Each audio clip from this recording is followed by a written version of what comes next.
Welcome to the Plates and PRs podcast. We're here to provide you with expert insights and actionable tips to boost your training and cultivate a healthy relationship with food for peak performance and overall wellness. Get ready to lift, learn, and exceed your limits. Let's go. I wake up to it. Hi, folks. Welcome back. This is Kat. And I'm Christina. Welcome to Plates and PRs. Yeah. All right. We are super excited today because for this podcast episode, we interviewed Dana Paran. If you don't know about her, you definitely will after this weekend because she will be competing at Syndicate Crown Semifinals in Knoxville, Tennessee, this upcoming Friday, Saturday, and Sunday. So let me give you a little bit of background on Dana. She started CrossFit in 2016 and began competing in 2019. She was an Olympic weightlifter and in 2015 became a part of Team USA and was a resident weightlifter at Northern Michigan University Olympic Training Site. She also played college basketball and track prior to beginning her CrossFit endeavor. This will be Dana's third year that she's qualified to semis, and she's also competed at international comps like Dubai Fitness. Welcome, Dana. Let's roll. Dana, we're so excited to have you on Plates and PRs. How are you today? Still getting used to Thanks it. for having me, Christina and Kat. I know, I was like, name change. Yeah, Yeah. It was kind of, we just wanted to rebrand and kind of think about our audience really, like who do we talk to and work with? And What's the goal that they want to have? And sometimes people heard Iron Movement, they're like, well, what do you do? And then also when you're trying to have people find it, they're like, well, how do you spell it? So without all the vowels. And it's just yeah, it got to be too much. So we were like, you know what, let's change it up a little bit. So yeah. Mm-hmm. But one of the things that we wanted to do with Plates and PRs was interview more women in the CrossFit space, talking to athletes, competitors, owners, and just how you train, how you nourish yourself, how you take care of yourself while you're in this space. And you were one that came to mind instantly. Wow. I remember you at Ozfest and we'll talk about this more as we get through the podcast, but you were still dealing with your ankle injury that you had. Yeah. And anyway, that always stuck with me. And so seeing you now at this level of competition, it's just been super cool to see your story unfold, even if it's from a distance. So you're one of the first people I thought would be really cool to interview and talk to, especially with you getting ready to go to Syndicate next weekend. How life has changed from that injury and to now, and like how you navigated that, because it's been several years now at this point. It happened in 2017, so I can't even. So that's seven years. Yeah. Yeah. So Let's all have the backstory. So tell us about kind of. I was gonna say, how did you get into CrossFit? What did you do before you found CrossFit? So I was, just like, I think this is hilarious, but I was in a Globo gym. This is like I had just failed to get scouted for D1 basketball. This is like my high school. And like, I would just go to Globo gym, I was working out, lifting, whatever I thought that was. And then like, I remember I would always drive home and see like these people from this weird garage gym thing, like running out with like sandbags. And like, I'm like, oh, those people are fucking weird. I'm like, what are they doing? Like, why would you want to do that? Why would you lift weights fast? I was like, I made fun of it for like the longest time. And then they're like, oh, we have a free trial. And I was like, I bet you I'm fit. And I like tried my first CrossFit workout by myself because I was like, you know what, I could crush this one. And I DNF'd, like hardcore, did not finish. Like a hero WOD, I'm pretty sure. Like it was like a basic hero WOD. And then ever since I was like, oh, maybe I'm not fit, you know. It like the free trial, like the free trial was like pretty, it was pretty like, you know, like couple ring rows. Like I was like, oh yeah. But like once it was like the higher level stuff, that's like pull-ups, especially like butterfly pull-ups, muscle ups. That's where I was like, oh man, like this is like kind of cool. Like, oh man. And so like that's kind of how I got into it. But I think there was an Olympic weightlifter or Olympic weightlifting coach in the gym. Because I think back then, like USA weightlifting was starting to die. Like, let's be honest, it was starting to die around that 2015, 2014 era. And then like CrossFit revived it. Yeah, I always tell people like weightlifters should be more glad about for CrossFitters because they really helped bring it back up. And then I was like, I think I like lifting weights more. Running is not for me. Like, I don't like cardio. And then I kind of veered way off. Like, I went straight only into weightlifting, and I got good, like, oddly fast, like, really weirdly fast. I started competing, and within like 6 to 8 months, I became the national junior champion. That's awesome. And then so I won nationals, and then I got an offer to train at the Olympic training site while getting a college degree. And so it was like a really awesome scholarship way to also just finish school. And I was like, why not?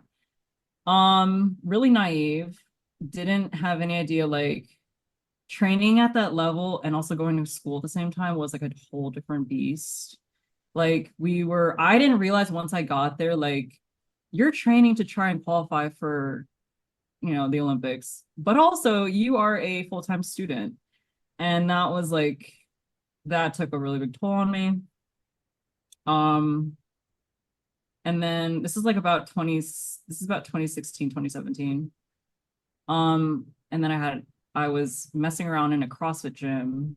I would do CrossFit workouts to cut weight because let's be honest, a couple lifts and reps, when you're trying to make weight for weightlifting wasn't enough to you're already eating less.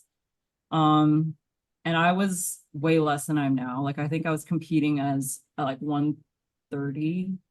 I'm 160 now. Yeah. Oh, wow. So 30 pounds less than I look at pictures and I'm like, oh, woo, I look like skeleton. And and so, another reason why I love CrossFit, because it doesn't matter what your weight is. Right. You wanna have the muscle. Yeah. There's no way you gotta eat, to CrossFit. And weightlifting, it's you only do 6 lifts and you're off the platform. So you can kind of starve yourself a little bit to make weight.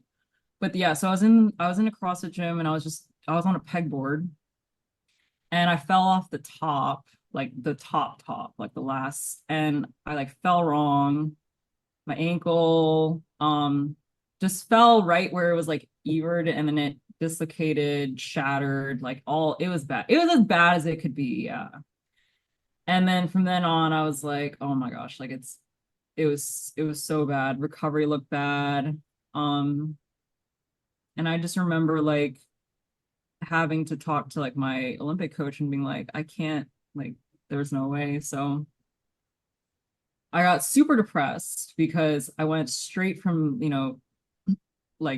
trying to potentially qualify for the Olympics in one day to I couldn't walk. I couldn't walk around my house, couldn't get myself a cup of water. It was the most crazy. I took doing activities of daily living for such, it was just a privilege to do that. And so I got stopped, couldn't do anything. So I got overweight, super depressed. I was non-weight bearing for 14 weeks. I think I was 4 weeks too way over, but it was bad. How extensive was your surgery? Did you have to have so I had screws or rods or anything? It was literally I remember how to describe it. Listen, when they went in, it was mush. There was bone, so they had to bone graft from my own tibia, put that into my ankle, then fuse it with a plate, and then put 6 screws in the top and then the sides. And yeah, it was bad. When I could see through the cast, my foot was black. It was so bruised. Yeah. I remember, so once I took my first couple steps, that was so, oh my gosh, that was so hard. Just being non-weight bearing and then going from mush ankle to, I don't know, whatever it was at that stage. But And then on top of that, because I was in college, I couldn't afford physical therapy. So like Oh my it was goodness. about a couple months later where I was an exercise science major, and I was like, I think I could probably like figure some stuff out. Like and so like I went back into this CrossFit gym, and like honestly, it was just to move. Mentally, like I needed to get out, and like I was so unhealthy at that point. I needed to move just to clear my mind. And then I started just like messing around with upper body. Like I was like doing snatches from a kneeling, like a dumbbell snatch from a kneeling position. Um, I would squat to a box if I could. And then I was still debilitated, but I think the 2018 Open rolled around, and like they were like, just sign up. Everyone tries to. And I was like, I can't even like I literally can't do anything. And like, just sign up. And I ended up signing up like the day before. And I did the first workout. I think I had toes to bar and rowing and something else. But like I could do the toes to bar singles, and I got an okay score. But like, then it kind of went on, and I started to realize like I was healing a lot faster. Like I was like, whoa, like I can squat again. I can squat with weight again and get the mobility back and stuff like that. And then I'll like kind of fast forward it, but like 2019, I qualify for a sanctional because that year was weird. And I go to Asia CrossFit Sanctionals, and I end up getting like sixth place or something like that, and that was 4 spots away from a game spot. And I was like, oh my God. Like I was like, could I like compete? Like, could I be competitive again? Because like I hadn't thought about competing at all since the injury. And then since I went to that, I was like, just try, like just see what you could do. Kind of took like 2020 and 21 off. Like, I don't know. COVID was weird. I don't know what was going on. So I just kind of took those years Did you off. ever have any thoughts about going back to Olympic lifting, or were you like, that chapter is closed and I for sure want to focus on CrossFit? Yeah, I think it closed. Like it closed. I closed for sure in like 2022. I did this one like in-house meet, and I was like, this is just gonna conclude that. And I was happy to leave it. I still coach like some people, like I'll help do their cards and stuff, but like I Okay. won't myself compete, because I think like I know the level that the really good girls in my weight class were. Like they were like Maddie Rogers. They Right. were like, I was like, I could never. And then I feel like I'm one of those people who go like, I go 0 to 100. I would never want to be like, yeah, I would never want to be like just competing and then not qualify again. And so I was like, I would have to completely stop doing CrossFit to really, really get strong. Because I think CrossFit does interfere with a lot of the like The strength gains. strength gain. Yeah. Yeah. And so I was like, you know what? Just conclude it, because I'm one of those people like I gotta do one thing at one time and do it That's really smart. well. I need to work on that. Yeah. And I was like, I'm not gonna. So I was like, yeah, focus on CrossFit and only do CrossFit. But no, like I'm so glad that I came in with at least like one of the main backgrounds. Like I came in with weightlifting, and then now I only had to like kind of fill it in with gymnastics and like monostructural. So yeah, and then fast forward today, and I'm qualified for my third semi. That's so awesome. Yeah. That's really And we cool. had met at Ozfest. You competed there, and you just like everybody was just like watching you. I remember that. Right. We were like, wow. It's so funny because like I look back and I'm like to me, like seeing how much better I am now, I'm like, I didn't think I was that good then, because I had actually just come off of a second surgery. Mm-hmm. It was like a couple of my screws were backing out, and apparently you only get those out if they bother you. So I was like, they're like, you can't walk, like it's bothering you just for walking, so we got to get some out. And then I was like, should I do this competition? It seems close by. And then that was a really fun competition though. You lived in the Kansas City area for a while, right? Yeah, Okay. I lived in Leavenworth for a hot second. Okay. Yeah. Okay. Yeah. And now you're in Chicago. And do you have programming? Do you have a coach? Like, how does your training go? Like, what does that look like for you right now?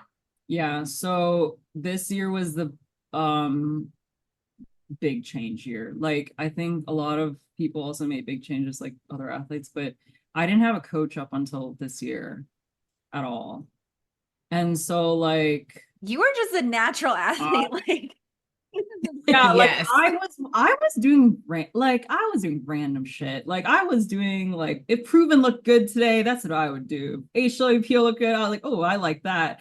And so like, but you know, like when you do that, you tend to do the things that you like. Like, oh, I'm weightlifting again. Woohoo. Like, and then so when I reached out to Krieger Training, who is like Kristen Holta, like that, they're pretty big in Europe, not really in the United States, but like I reached out to them because I've competed against a couple of their girls from Dubai, and I was just like, one of the main things they told me, they were like, we need to work on your endurance. On your what? Endurance. Okay. Yeah. So like I was like, yeah, yeah. And so like, you know, I mean, I would program endurance things for myself, but not in the way that like they do it. And so like it's been so helpful to like have those extra eyes on me and be like, you could have transitioned faster, like blah blah blah and stuff like that. Yeah. And so I think that's definitely helped me jump a lot this year in quarterfinals because I think last year I was in the bubble. I was in it, but I was like 50th, and this year I'm like 24th or something like that. Nice. Like, yeah, I think that has been a really big help this what was your year. favorite WOD in quarterfinals this year? Um, You killed that last I'm one, not the clean and jerk one. Oh my It's gosh, funny. right? That is not the one I like the most, though. That was wild. Because you got like that one 63, was right? I was looking for 60, 66. 66. Yeah. Get I it right, know, Kat. I swear. 66. And like, but that I like that workout. I did, but I didn't because that workout was like one rep was like that was a big deal. Like one rep of a clean and jerk. Mhm. Yeah. No, my favorite workout was actually the fight on that one. Oh, with the row and that one looked The box gnarly. step ups. Because yeah, because I would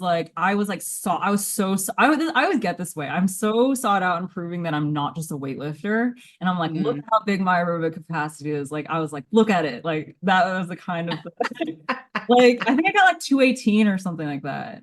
Okay. So, like, I mean, I muscle snatched the shit out of the weight, but like, Right. That would have with been the like row and the stuff too. Right. And so like that's what I like doing. Like I like proving that I can do other things too. Okay. Okay. How are you feeling about the workouts at Syndicate next weekend? I was a little worried about the first workout. So the first workout is the 5 round of 800-meter run. Oh yeah. And like I've tested it a couple times and done it and like done intervals of it, and I'm more confident in running now. So Okay. like, it's not as I don't know. It doesn't feel as daunting anymore. But like with my ankle, I'm a little bit worried about the double under workout because there's so many. Okay. Yeah, I was gonna ask, do you still feel like fatigue or does that still bother you? I know I ruptured my Achilles last March. Yeah. And so when I do like high volume dubs, it's more like mental, like will it hold up? Is it, something gonna happen? And I feel some tightness there, but yeah, how do you feel it? Like how does that present for you? Well, so double unders is one of the weird movements coming back when I first injured it in 2017. And like, I think now that I've been doing this for what, 7 years now, my right leg and my left leg are so much different. My right leg is bigger. Yeah. And so like my left calf, you can even, if you like look really closely, like people who look at me, like my left side is smaller. So like I tend to jump a lot. That's 500 double unders. I tend to jump majority on my right leg. And so like, yeah, I get that my calf can blow up a little bit. And so Okay. like, I am a little bit worried about that. But like in those those things kind of irritate me because it's like, okay, well, it comes down to this injury and not my fitness. Mm-hmm. And that's just stuff that I hope that doesn't like come into play. Like it came into play last semis with the pistols. Like I struggle to do pistols on my left side. My judge was like watching me and she was like on my right side, it was like super fast. And then my left side, it was like I looked like I was to topple over every rep. And she was just like, I didn't tell her, but she just knew something was off. And like, yeah, so it does. That's the only time that the injury bothers me. Yeah. Becomes a limiting factor to versus, how other people. Right. Being able to express your true fitness. Right. Yeah. That would be very frustrating. Were you ever able to get physical therapy or any other kind of work on that? So now, like I just came into last year, like a physical therapy group and that sponsors me. But yeah, like basically we have to do a lot of like rebalancing. So like sometimes I'll do like left leg only Bulgarian split squats just because my right leg is so much bigger and like calf raises only on my left side and it does because it does affect my knees and my hips too. So like just being really careful about squatting volume. Also how I squat is also, really important. I'm sure you're a big fan of lifters. Yeah, I mean, I can lift in regular shoes. It's really obvious though. I was gonna say you probably just feel it more. It's more pronounced. Yeah, it looks really obvious when I'm not lifting in lifters. But yeah, so I like if I can get away with it, I'll try to wear the lifters, but obviously there's like workouts where like, you're doing double unders and you're doing Right. post bar. Like you don't want to wear lifters. Right. Yeah. So what does your nutrition look like heading into semifinals? I'm sure you're used to this type of volume, but anytime it's a big competition like this, just that added stress of it being a big comp, how do you look at your nutrition, your recovery, sleep, all that? Nice. I feel like it's very similar to quarterfinals though. Obviously, we're not like repeating workouts as many times as you want to, but like it's only one workout a day potentially or two or whatever. Unlike except the last day, but obviously very high carbs. I always keep my protein super high. Like I've messed around with my own nutrition over the last for so long that I know my own macros and stuff like that. I'm a high protein, high carb, lower fat person. I know people are like all over the place. I tried the fat adapted thing, definitely not that person. Not for CrossFit. I was like, I can't. I was like, it was weird. It just I felt slow. Like I felt really sluggish, even if it was like good fats and like, more of the, Yeah, our body's just not good at using Not that as necessary. primary fuel for the type of work that absolutely. CrossFit Do you has. go more so No. like, do you count your macros? Are you weighing and measuring your food? Or are you going more of just like what will make you feel like satisfied, energized, good? I've done it so many different ways over the past years, but like from weightlifting, I got an eating disorder. And so like it took me so long to get out of that. Like I feel like I just got out of that like only recently, like probably 3 years ago. And so like I do macros, but I do it for the opposite reason. Like I feel like I do it because I want to make sure I'm fueling enough. Like I'm eating enough. I'm not like if I want something, I'll just have it. It'll, healthier for my mindset too. But yeah, like high protein, high carbs, medium-ish fat. If I'm feeling hungry, obviously like that's my body telling me that I probably need more food. Especially like right now when we're training for semifinals, like the volume isn't crazy high, but the workouts are very intense. And so like you need that high carb, you need the intracarbs, you need like the dextrose or the fast carbs in between your training and whatnot. Yeah. And one of our favorite questions is asking athletes, especially on comp day, like, what do you have a specific kind of food? Some people like Lucky Charms or a specific candy bar. Do you have a favorite carb? I do so like day one is weird. Like if for example, for day one, it would just be one workout, right? Like I would probably just have a big carb meal afterwards. But like if I had like for day three, like multiple, I go for Welch's. You know the little blue Welch's fruit snacks? Yes. Oh, I'll yes. probably eat like two in between. Yeah, those or like dried mangoes. Oh, Mm. mangoes. And then of course like like a protein shake in between to just like so it doesn't just like Bonk you out. slump. Yeah.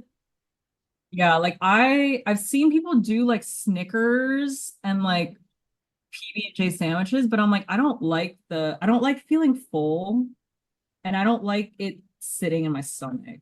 And I mean that's Right. just personal preference obviously, but like yeah, I would like to eat fully afterwards, like after everything. Love that. Okay. Yeah. So I've been wanting to ask you this. You're one of the few women of color in the high-end CrossFit competition space. And you're also very vocal on your Instagram about like civil rights stuff, representation, which I just absolutely love. Have you gotten any pushback with that, or how has that been for you? And even just as a woman of color in the space that's predominantly white athletes, like, do you feel like you have I don't want to say, I don't know if obligation's the right word, but I know there's lots of girls, women that look up to you and look at you as oh, this could be me, because there's just so few of us that are represented in the space.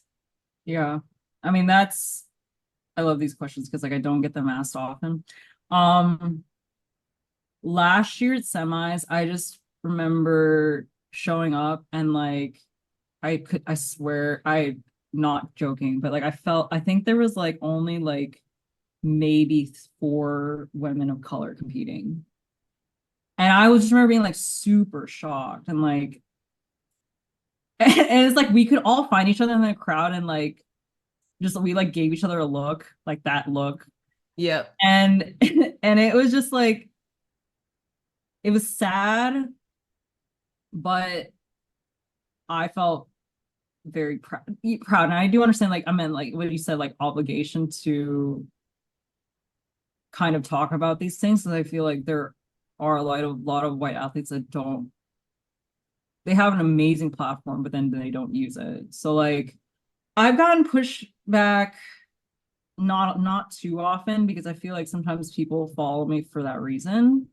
Okay. But, like, I will get followers sometimes, and then like I will just like you check in, you like tap their profile, and you're like, oh, you're gonna unfollow me in a hot second, like that. I'm like, oh, you might as well just hit that unfollow button now. But like, but like, so that sometimes happens. I haven't gotten any like outright DMs, like not terribly. So I guess I'm lucky in that way. Okay. But yeah, it is really frustrating. And I feel like a lot of people who have comments to say about like, oh, well, it's like a financial thing or it's like and I'm like, no, it sometimes comes down to the fact that like we just feel straight up unwelcome in certain spaces. And like and like you see it, like they create their own CrossFit gyms and it's like or like I've seen like fully black gyms or like we have a really massive Asian gym here. And it's so like it's not that, like it's not the financial thing. Right. By the way, like, oh, there is a middle class of like Right. I was gonna say, like, the idea that no black people or brown people can afford the CrossFit membership. Like no, That's a problematic there's plenty of us thought. that can. yeah. I'm like, well, that's a racist comment, but okay. Right. So like I'm like, I hate that's actually one of my favorite comments because that's how I reply. I'm like, there's a middle class, but it is I didn't come into CrossFit with that mindset, and I think it's grown into more of that mindset. Like I represent specifically like brown Filipino women, and like I've learned to be like really really proud of that because like even in the global space, like there was like one Filipino athlete in Asia, And so like even in a global space, it's a big deal. Like I remember going to Asia and I had no idea, or not Asia, Dubai, but also Asia. And like them seeing an Asian American was crazy. Like I remember like being loved by the Asian crowd and like going to Dubai. I had no idea there was millions of Filipinos there. Filipinos in Dubai love that. And so like just knowing that, you know, that I do represent something, I think sometimes it's such a really good reminder on those hard days when like I'm like, I don't want to, like, I'm so sore, I don't want to train, just being like, you do represent these people. And it's a bit, I think it pushes me a lot more than sometimes inner, or I guess inner thoughts and stuff. So yeah, for sure. For sure. Well, I think, yeah, it's always been fun watching you, and it's awesome to have you in the space and also just be so vocal. Cause like you said, so many aren't, or they just don't even understand it. Or like, it's, you know, if it's not your issue, then it's easy to not even see that it can be an issue. right. If you're not experiencing it personally. So, but that's awesome. That's really cool. Yeah. You know, what's funny is when I was in Kuwait, so many Asian people in Kuwait. And so I didn't realize that either until I was there for the army. And you're like, oh, I mean, I don't know why this is just being, I don't know. I don't even know what the right word is. I think in America, you just assume we're a melting pot and you forget that other places can absolutely also be melting pots of lots of cultures and people. So yeah, that's really cool that you got to experience that in Dubai and in Asia. How were those competitions there? I know you've done Dubai a few times, right? Asia was great. Like I feel like people try to tell me about China, like the bullshit, like Western, like they told me weird shit about China, and I was like, fucking China was great. I don't know what y'all are talking about. And like Dubai was, well, for one, they're like heavily Americanized, so like you know, it's just like I felt like I was right in America, except it was super windy and dusty, and like it was. I will say like the males, when the males were out there competing, they got way more crowd hype. Like I think that was just like, you know how it is. Like it's being a woman and like being strong over there is still, I think, kind of foreign. So the women, the female crowd wasn't as well received, I think, as the males were. Like we weren't allowed to like touch if our judge was male, we couldn't like shake their hand. But you know, trying to like respect the culture and stuff. But honestly, like Dubai, they're really friendly. Lots of immigrants over there too, like crazy. Didn't know that. Um, and but honestly, it wasn't as hot as I thought it was gonna be. I think it's just dry. It's way too dry. Yeah.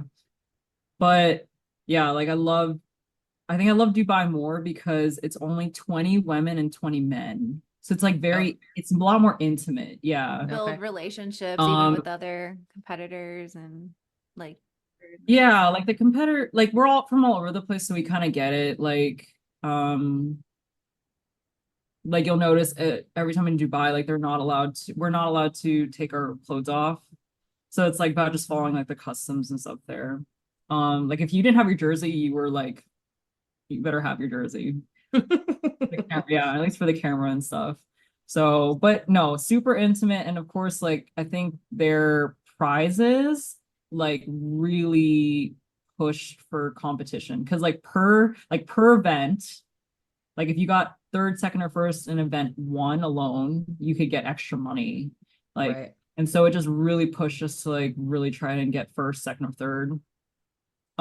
Which was awesome, of course. That's really cool. Do you train with anyone? Do you have like good competitor friends that you work out to, or are you a solo competitor? I'm a solo. I wish I did. Like, I think like in Chicago's not like we don't really have anybody. And I think it's just like the city, like it's hard to train some of the more competitive stuff in this like a city. If I walked outside right now, I'd be met with like 50 million cars. So like are running through downtown. I have a lot of like friends on Instagram like that like I wish I could train with, but no, I'm a Okay. solo person. Do you have a full-time job, or are you all CrossFit right now? What does that look like for you? I am all CrossFit right now. Okay. I quit my coaching job last August to go Okay. full time. And then I do just for extra, I kept my remote clients. So that's Okay. what I kind of do. But other than that, no, just CrossFit. Awesome. Kat, do you have any And other I was questions? gonna say, go if you, if you need more people, go to Nashville. There's a Right. gym over there. Yeah, no, I mean, I'm by the time this comes out, next week, I'm just excited to. We'll be cheering you on to Yeah. go to the games. Yeah. How can people follow you if they want to follow you? Most active on Instagram, right? Yeah, my Instagram. Okay. Okay. Yeah. We'll link your Instagram in the show notes and all that good stuff so people can follow you and Nice. Thank you. cheer you on. Let's go. Yeah, this is my life, my strife, my right to fight, to die on. And this is my game to play, to claim a brand new